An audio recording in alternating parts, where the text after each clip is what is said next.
Hello বন্ধুরা, কেমন আছো? আশা করি তোমরা সকলেই ভালো আছো। আমরাও খুব ভালো আছি। তো দেখো, আজকের ব্লগটা সকালের নাস্তা থেকে শুরু করছি। তো দেখো, আজকে রুটি হবে, তার সঙ্গে আজকে বানাবো ঢেঁড়স দিয়ে, আলু দিয়ে, চিংড়ি মাছ দিয়ে। তো দেখো, এখানে আমি কড়াতে তেলটা গরম করতে দিয়ে দিয়েছি। তার আগে আমি চিমনিটা অন করে নেবো।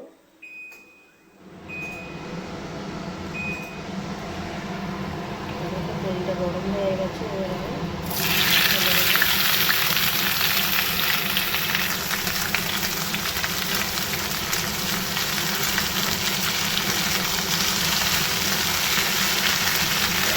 শাড়িটা আমি ভালো করে লাল করে ভেজে নেবো। আর আমাদের চিংড়ি মাছ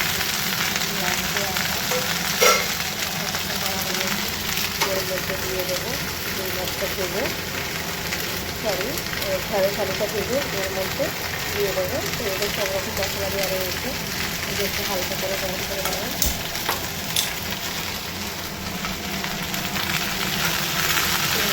ভালো খাবার সময় সঙ্গে আমি সব রকম মশলা নিয়ে লাগাবো। আমাদের জায়গাটা পুরো দেবো। আবার ঝালটা একটু বাড়িতে করবো, তারপরে দেবো।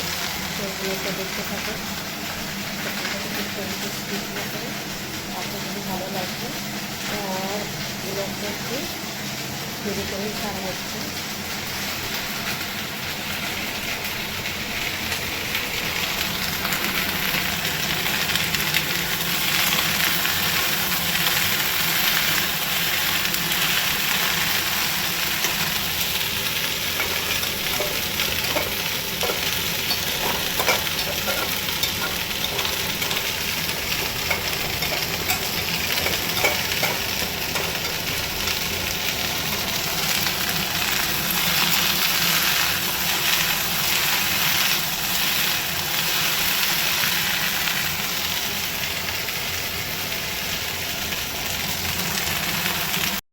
দেখো, ব্যবস্থা দিতে হবে। লাল করা হয়ে গেছে, এবার আমি সব রকম মশলা দিয়ে দেবো।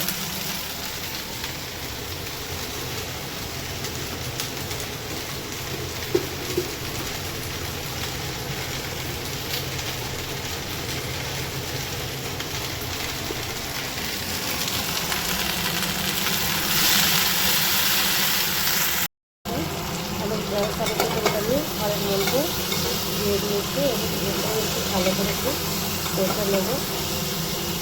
দেখো, আমি এক হাতে ক্যামেরা ধরে আছি বলে আমি বুঝতে পারছি না হাঁড়িটা আমার দিয়ে হচ্ছে।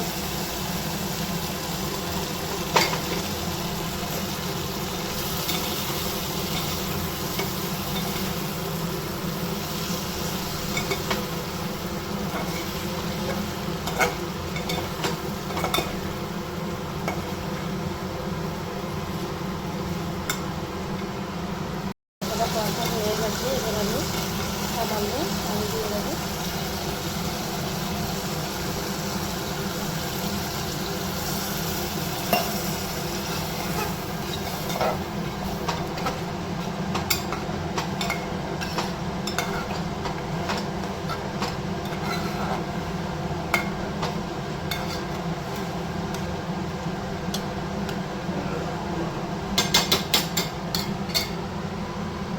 ওখানে তরকারি হচ্ছে আর এখানে আমি আটাটা মাখিয়ে নেবো।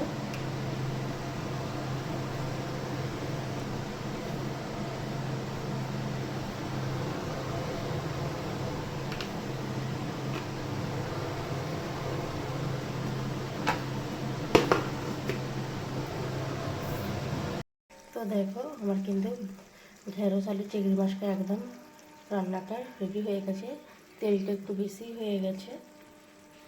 তো দেখো, এখানে আটাও মাখিয়ে নিয়েছি, এই রুটিটা আস্তে আস্তে বেলে সেঁকে নেবো। তো দেখো, এই রুটি তরকারি কিন্তু খেতে কিন্তু ভালো লাগে। আজকে চিংড়ি মাছটা ছিল বলে চিংড়ি মাছ দিয়ে ঢেঁড়স দিয়ে হলো। আর তাছাড়া এমনি ঢেঁড়স আলু এমনি নিরামিষ রান্না করলে কিন্তু একদম খেতে ভালো লাগে না। তো এর মধ্যে আমি চিংড়ি মাছটাকে দিয়ে দিয়েছি। তো তোমরাও এইভাবে বাড়িতে বানিয়ে খেয়ে দেখতে পারো কেমন লাগে। আশা করি খেতে ভালো লাগবে। দেখো এবার আমি রুটিগুলো বেলে নেবো। তো বেলনাগুলো রেডি করে নেবো তার আগে।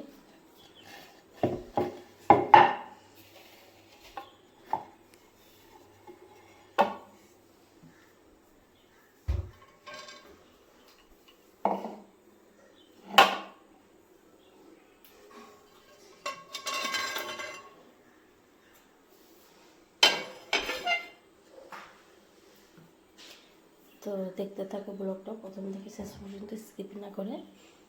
একটা বেলে নিয়েছি আর একটা চাটুই দিয়েছি, আর অলরেডি একটা হয়ে গেছে।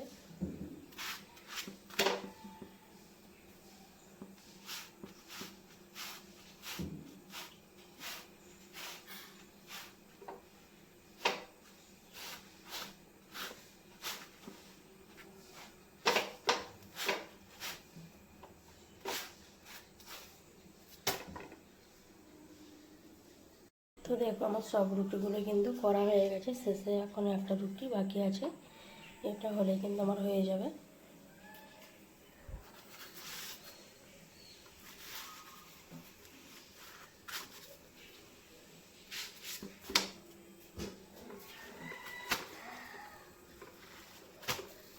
তো আজকে অনেকগুলোই রুটি হয়েছে।